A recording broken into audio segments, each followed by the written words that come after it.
Bonjour Abdelwedou Doulcher. Bonjour. Deux mouvements viennent de fêter leur anniversaire en Mauritanie. Que reste-t-il de ces deux mouvements aujourd'hui ?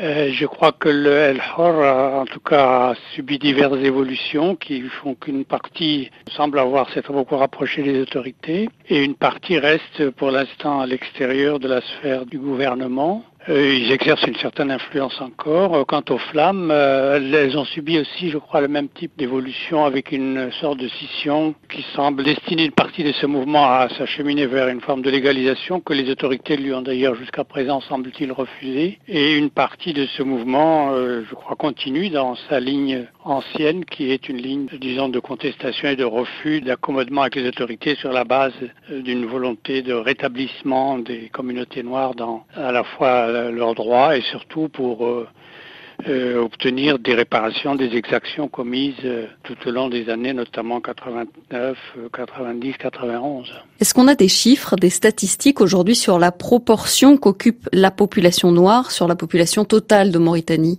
À ma connaissance, non. Il y a eu jadis quelques éléments d'enquête qui n'ont jamais d'ailleurs été extrêmement précises. À ma connaissance, la plus ancienne a été effectuée en 57-58 sur la vallée du Sénégal. Par la suite, il y a eu une enquête en 65, mais tous ces chiffres sont en réalité des chiffres relativement approximatifs et extrapolés à partir de bases généralement très discutables. Alors, est-ce qu'on a une idée de la proportion de hauts postes de fonctionnaires occupés par des Noirs ? Je vous pose cette question parce qu'il y a un mouvement de jeunes diplomates noirs qui se sont regroupés pour dénoncer le fait qu'il n'y ait que 8 Noirs sur les 200 conseillers diplomatiques dans les ambassades mauritaniennes. Est-ce qu'on sait si ça correspond à une réalité plus large ?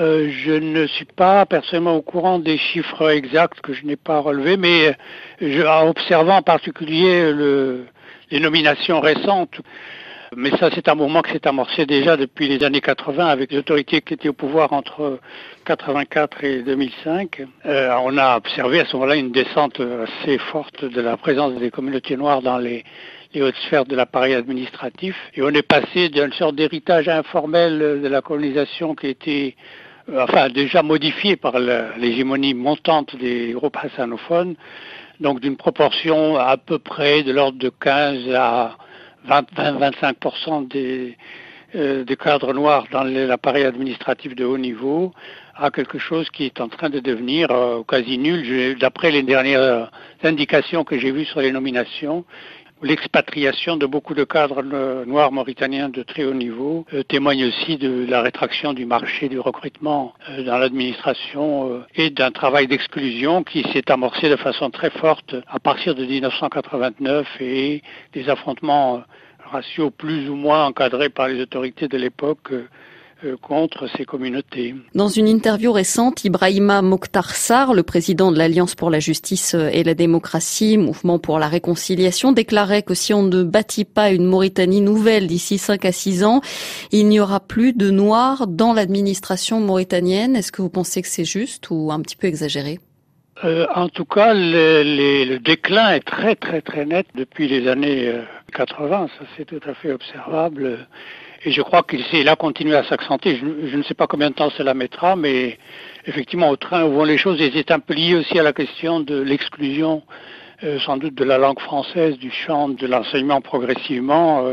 Donc je crois que la combinaison de cette arabisation linguistique quasi exclusive et les relents de ce qui restait de pratiques d'ostracisation à base plus ou moins raciale, tout ça combiné n'augure rien de très très bon pour l'avenir de ces communautés noires dans l'espace mauritanien, certainement. Les leaders de ces groupes aratines ou négro-africains sont maintenant des doyens, on pourrait dire. Est-ce que de nouvelles figures plus jeunes commencent à émerger ?